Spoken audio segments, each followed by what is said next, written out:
Fallout 76 is a buy-to-play first-person shooter action combat RPG developed by Bethesda. Available both on consoles and PC, the game was originally launched in November of 2018, which caused Forbes to write this article stating that it was a historically bad launch. Even Business Insider described Fallout 76 at the time as a jumble of disparate video game elements set loose in an online world, held together by a string of pointless fetch quests and experience points. Well, now it's 6 years later, and it's 2024. The recent commercial success of the Fallout show over on Prime Video has driven a lot of attention to the game recently. And from my limited understanding, Bethesda has done a fairly decent job at changing around the narrative surrounding F76, and many people as of late are actually kind of enjoying the game. Now, on this channel, I mostly review MMORPGs, and while Fallout 76 is decidedly not massively multiplayer, it most certainly is multiplayer. And I would go as far to say it's MMO adjacent. The reason being is that the most amount of players that you can actually share a server with at one time is only 24. With all of that being said, I have to mention I didn't play Fallout 76 on release, and furthermore, I hardly played the Fallout games at all. I'm vaguely familiar with the series and the overall idea, a post-apocalyptic world filled with radiation and strange abominations. It sounds pretty awesome to me. So I'm gonna go ahead and jump into Fallout 76. I'm gonna compare it to some of the complaints that I heard about the game's initial release, and hopefully come to the conclusion and decide if it's worth getting into in the year 2024. Now, I would just like to quickly mention that channel memberships are indeed active. If you've been enjoying my content, any and all support is appreciated. But as always, a like and a subscription really help me out a bunch. And also, if you want to become a part of our new community Discord, there's a link at the top of the description. First off, let me get my giant orange cat out of my room because he likes to chew on cords. So regarding Fallout 76, I have to admit that I have somewhat higher expectations than I would if I was not such a fan of Bethesda's other MMO adaptation from one of their successful series. That, of course, being ESO. It's important to know, however, that the developers of ESO and the developers of Fallout 76 are separate, even though they are both derived from the same original company's series. So I was a little confused when I was met with probably the strangest character customization I've ever witnessed in my life. You can basically select different parts of your character's face and adjust the dimensions, the size, the direction, but it feels horrible. I can't even explain how bad it feels. I tried to make meaningful changes to my character's appearance, but it felt like the entire time I was just fighting against myself, trying to get my character to look one way as it continuously looked the opposite. I'll be honest, I've seen some bad character customization options before, in terms of not really having many options, or systems where every character ends up looking the same, but I have never came across one that's just difficult and annoying to use. I ended up just using the randomizer until I found an option that I liked. You're asked to take a picture for your identification card and you're placed into the world.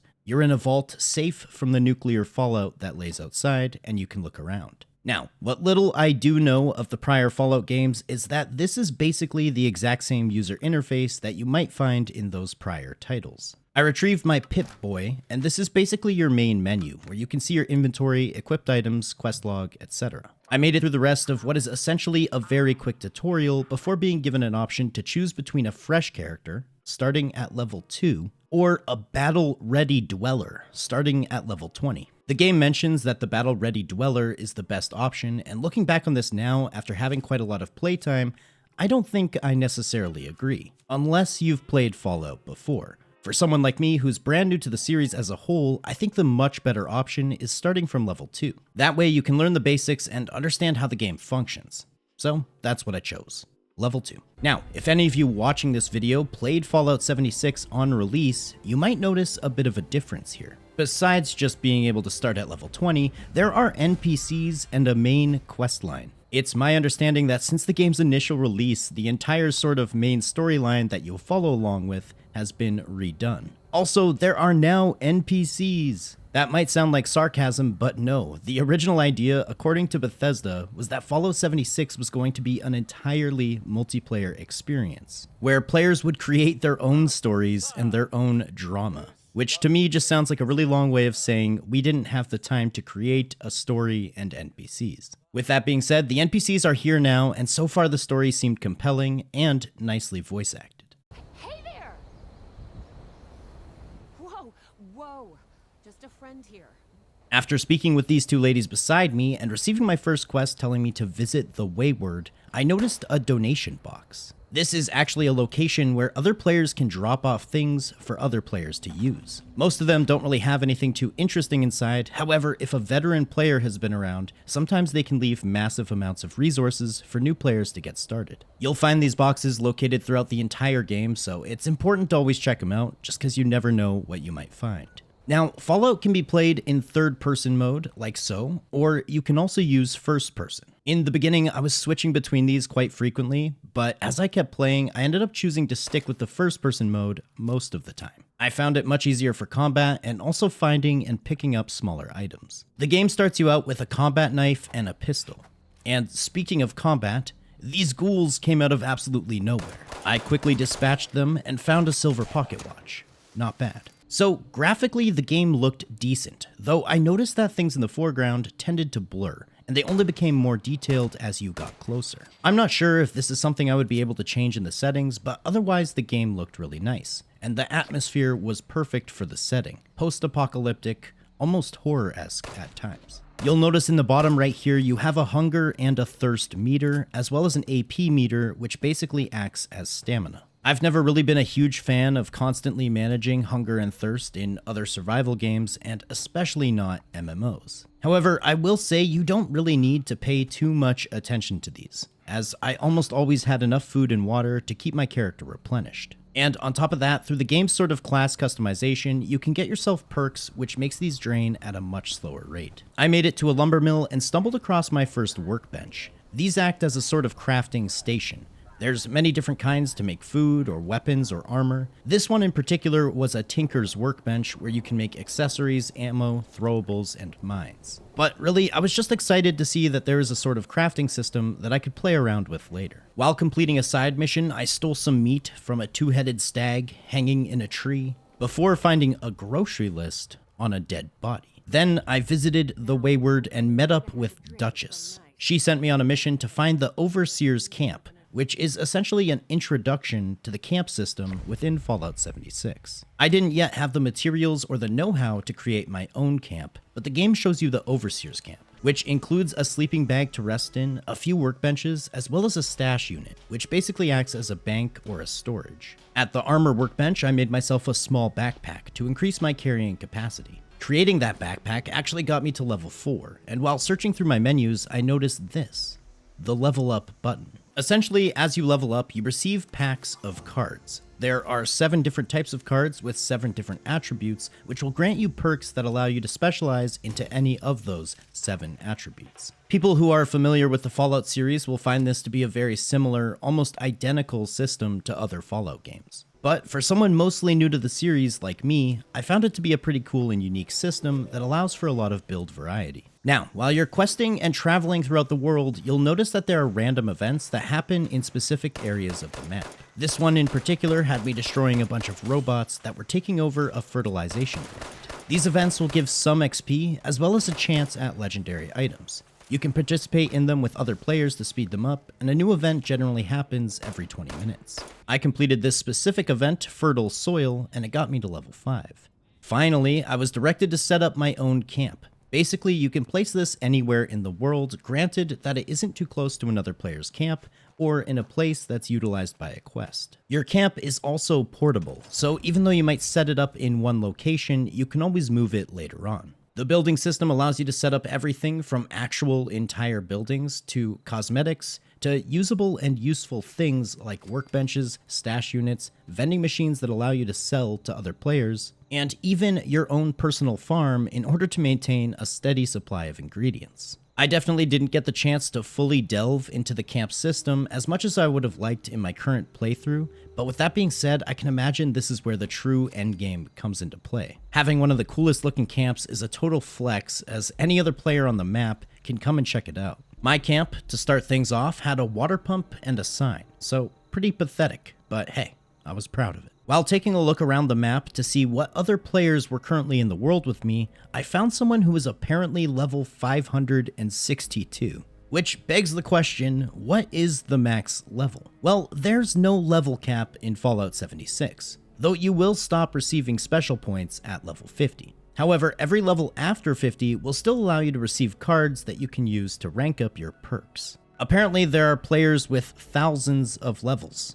Some people even over level 10,000. Although, according to my limited knowledge, apparently in order for those players to actually exist, they most likely had to use exploits that were in the game during its release. But really, level doesn't seem to mean too much after a certain point in F76. It becomes more of a vanity number than anything else. One thing to note is I was already beginning to struggle with inventory management. You basically have a set amount of weight that you can carry, and when you exceed that amount, your character won't be able to run, and any movement will drain your AP. So you're basically just exhausted. You're never rendered fully immobile, but you move extremely slow. I'm gonna be honest, I am sick and tired of games with inventory problems. It's quickly becoming one of my biggest pet peeves. I don't mind games that require tactical inventory management where that actually plays into the challenge of the game, but the simple annoyance of having your backpack being so full that you receive negative effects, especially in a game that's centered around picking up and collecting a lot of items, it's just so anti-fun. Either way, I dropped some items and continued on my way. Also, I finally learned about fast travel. I don't know why it took me this long to find this system, but you can fast travel to any location that you've been prior. You can fast travel not only to your own camp, but anyone else's camp on the map. And if you party up with anyone, you can fast travel directly to their location. Most of the time, this will cost you caps, which is the currency used in F76, but certain locations are considered free fast travel locations where you can travel to them at any time for free. A little bit of questing later, and I was level 8 and currently cleaning up an airport with a massive ghoul infestation. Here I learned that you can actually mass loot most enemies in an area. It brings up a giant interface that will show you all the available loot. This is super useful, and it's nice to see because a lot of times you might not be able to get to an enemy's corpse, or you just forgot to loot because you're fighting so many things at one time. Ammo is a precious resource, as well as stim packs, which basically act as potions, so it's nice to be able to gather everything that you need. I finished my first day around level 9 and decided to wait until tomorrow to continue my adventures. The next day I tried to follow my quest markers, but I ran into a bunch of level 20 robots that were absolutely destroying me. So far in my travels, I had assumed that the entire world scaled to your level, as basically everything that I had fought so far was the same level as me. But apparently not.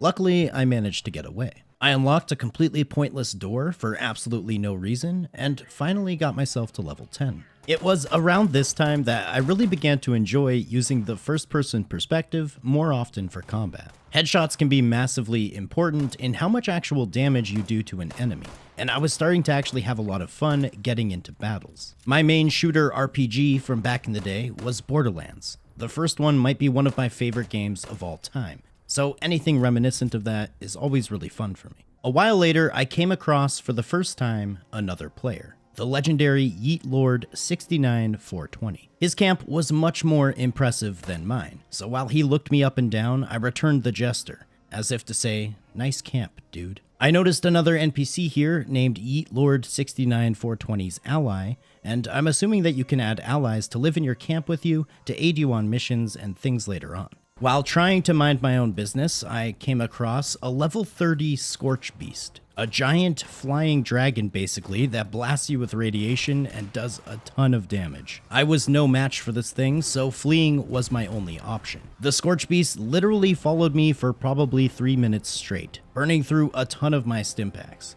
But eventually, he left me alone.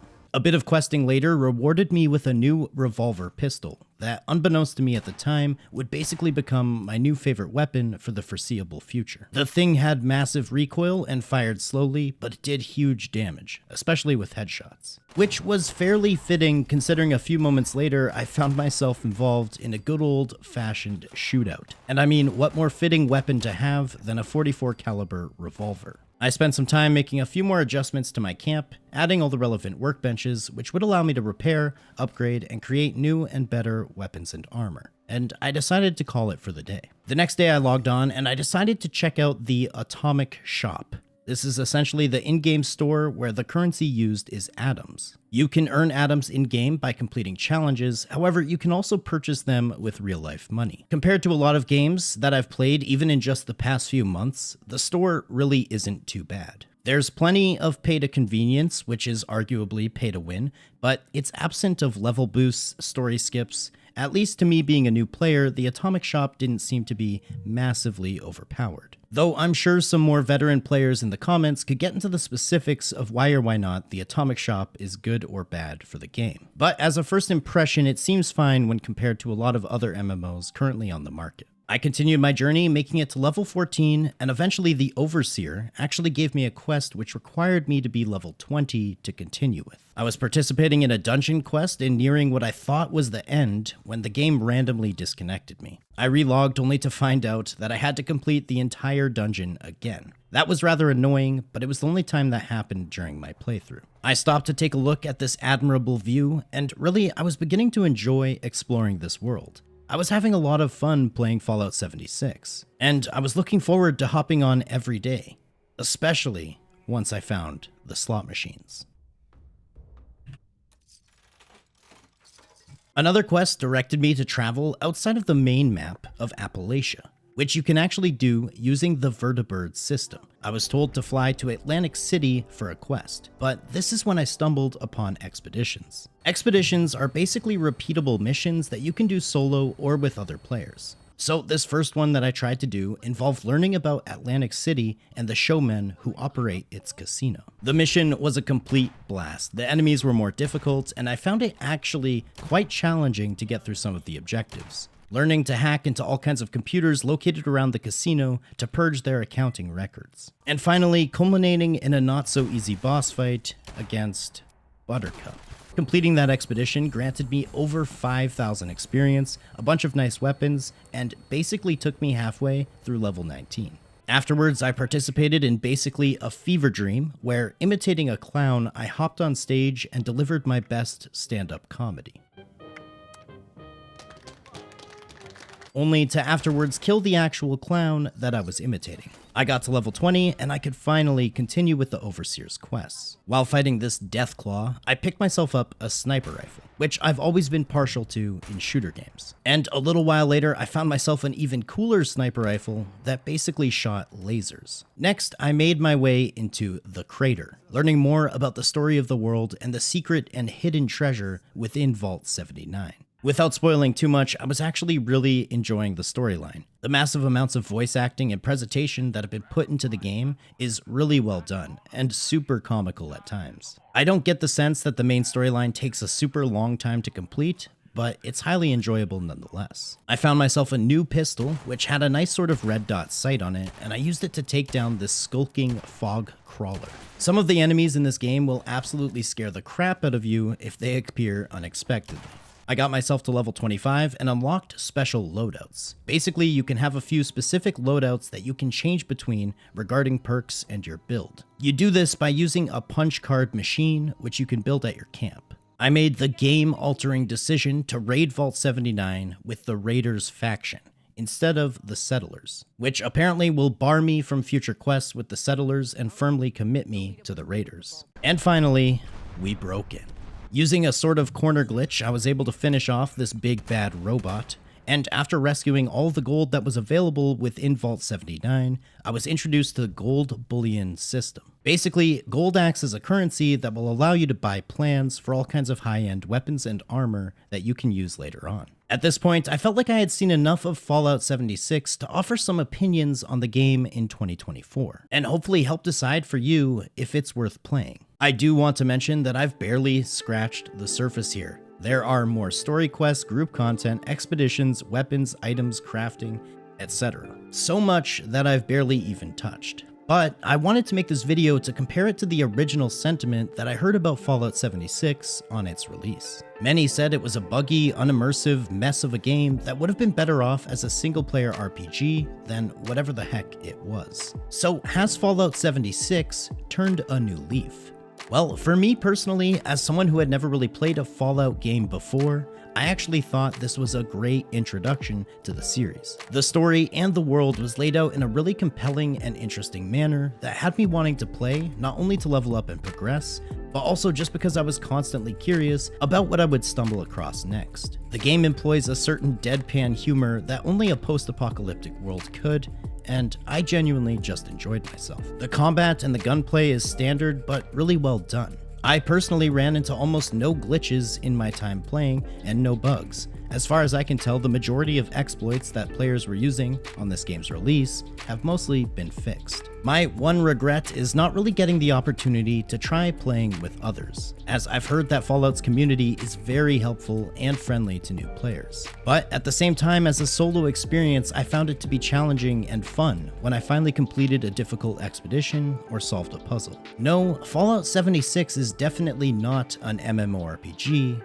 but it definitely is a MORPG. And despite its apparently tragic release, I would definitely recommend this game to new players. And in fact, I actually have a free code for Fallout 76 on Xbox. So if any of you have an Xbox, just make sure you like and subscribe and leave a comment saying you have an Xbox and why you would like to try this game. And I'll randomly select one of those comments and message you. Anyway, folks, I want to say a massive thank you to everyone who made it to the end of the video. Don't forget a like, a sub. Those things help a bunch. If you really enjoyed the video, consider becoming a channel member. But I will catch you all in the next one. Later.